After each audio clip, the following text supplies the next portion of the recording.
missionarietà, che è sì compassione, ma una compassione che sfocia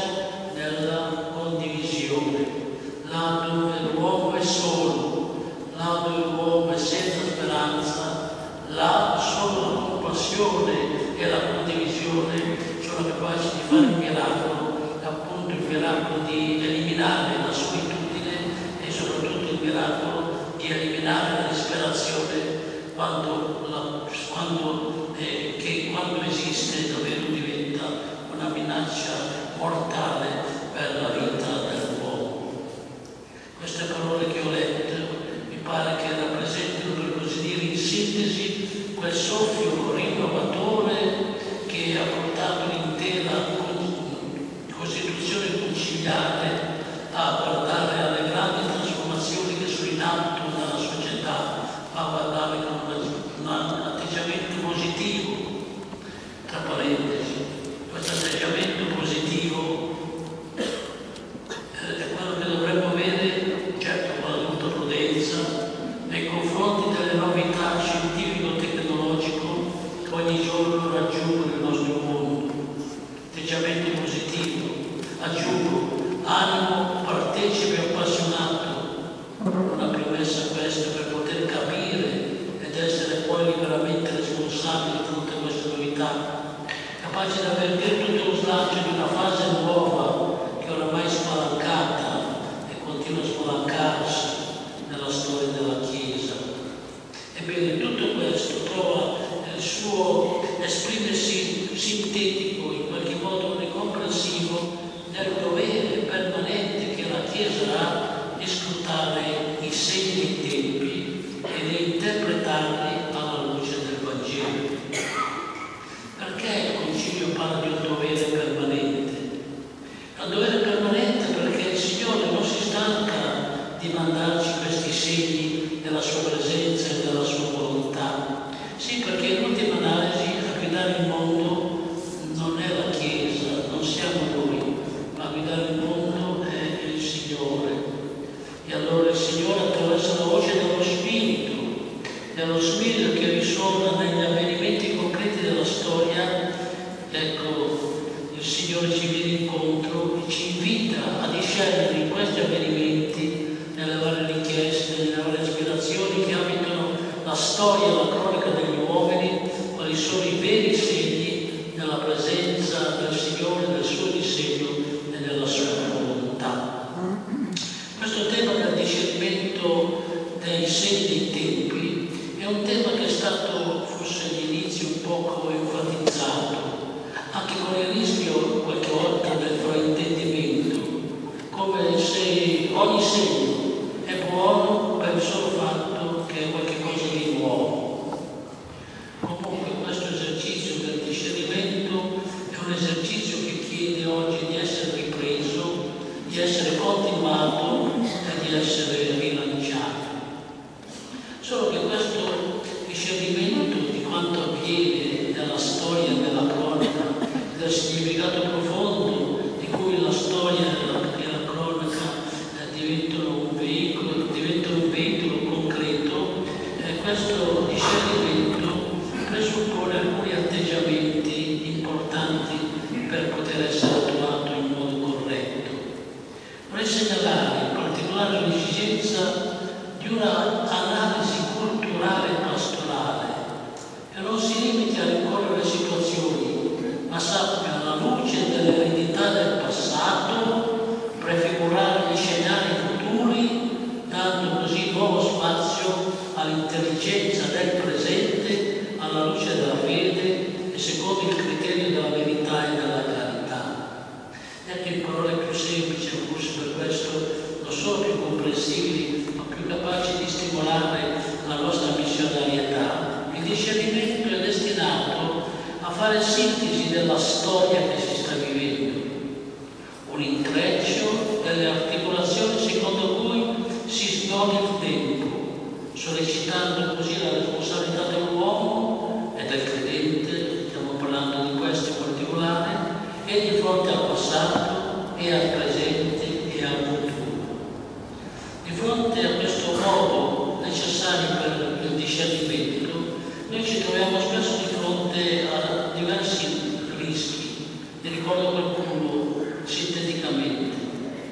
Primo rischio è la nostalgia indebita e stolta per tutto ciò che appartiene al passato, per il solo fatto di appartenere al passato. Quando io lo giro con l'arcivescovo sentivo sempre questa espressione: "Hemo fatto sempre così", abbiamo fatto sempre così. E qualche volta è bene fare sempre così, qualche altra volta non è bene fare sempre così. Sì, la nostalgia, quando è indebita e quando è stolta nei riguardi del passato, non serve al discernimento, ma rende più difficile, più faticoso il discernimento di ciò che il Signore chiede oggi alla sua Chiesa. C'è un altro rischio, è il rischio di un restringimento o di una chiusura nell'esperienza pastorale e spirituale del presente, a prescindere dalla necessaria memoria del passato e senza alcuna preoccupazione del futuro. Infine ci sono i rischi di uno sguardo di paura, persino uno sguardo quasi proibito sul domani che ci attende e che già ci viene incontro e al quale ci avviciniamo in continuità e sempre di più. E se non ci avviciniamo a noi, è il futuro che è capace di entrare e di in qualche modo interpellarci.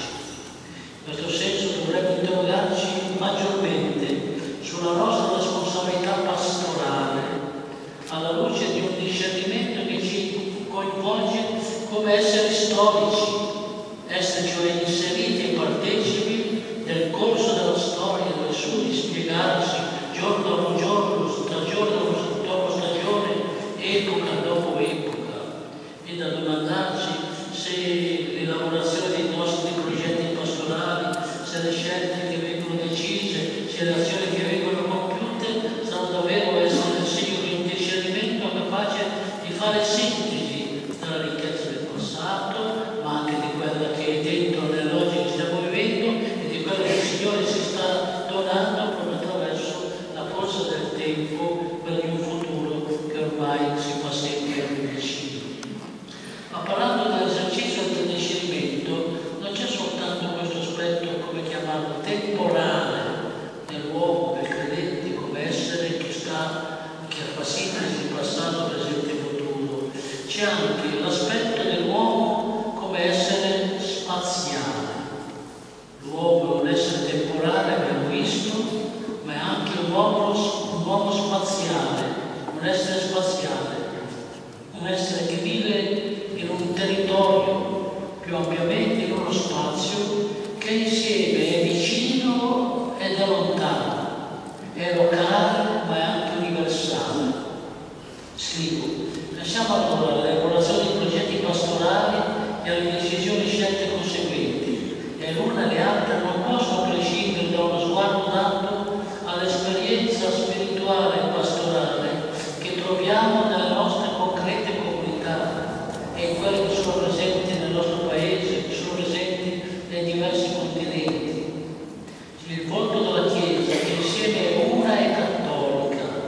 è domestica e aperta a tutti, non può non riflettersi sull'esercizio concreto del discernimento cristiano. Così qualche cosa di analogo dovremmo dire per il discernimento in rapporto alla nostra più vicina territorialità, ossia diversi paesi, ambienti di vita nei quali noi stessi siamo presenti e operanti.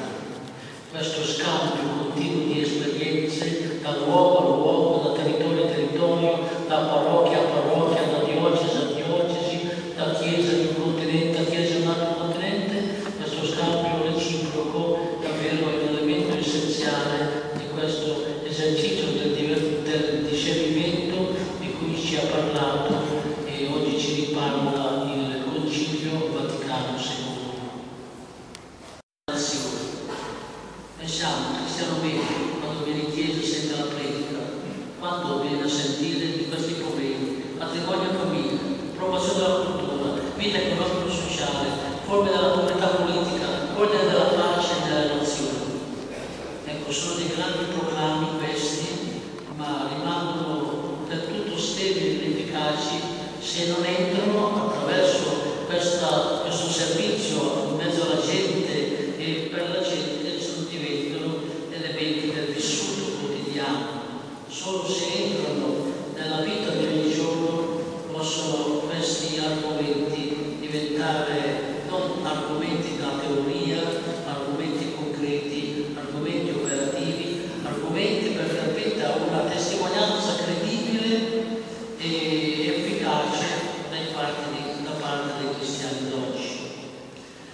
lontano il Concilio Vaticano II, invece vicino il convegno ecclesiale di Verona. Questo convegno ha detto ripetutamente che come cristiani dobbiamo essere trasparenza luminosa di Gesù, ma non soltanto attraverso la nostra vita rinnovata e rinnovatrice, e dunque nella quotidiana coerenza al dono della grazia al ciclo del battesimo, essere trasparenza luminosa di Gesù anche con la presenza e l'azione del mondo, in tutti gli ambienti di vita sociale, nei molteplici diversi spazi umani e vitali nei quali si svolge la nostra esistenza di giorno in giorno, specie nelle realtà temporali e terrene. E gli ambiti di Verona sono la vita affettiva, che ne parla in chiesa, il lavoro, che ne parla in chiesa, la festa, e poi le forme e le condizioni di esistenza in cui emerge la fragilità umana. Non c'è una condizione che sia esente al riguardo. E poi l'ambito indicato con il termine tradizione, inteso come esercizio del trasmettere ciò che costituisce il patrimonio vitale e culturale della società. E infine l'ambito della cittadinanza, in cui si esprime la dimensione dell'appartenenza civile e sociale nell'uomo. Ecco, da questo punto di vista vorrei terminare con 3 rilievi molto semplici e molto brevi. Primo rilievo: se la missionarietà è da intendersi, come abbiamo detto fin dall'inizio questa sera, emerge a questo punto che tutti, ma in particolare i laici,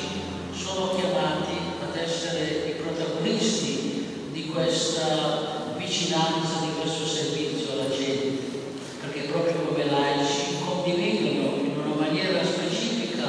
la realtà della vita quotidiana e possono essere dunque protagonisti a partire da un dono oramai che è stampato dentro il proprio cuore e non può essere minimamente eliminato, che è il dono del sacerdozio comune di noi battezzati, un sacerdozio che chiede di essere riscoperto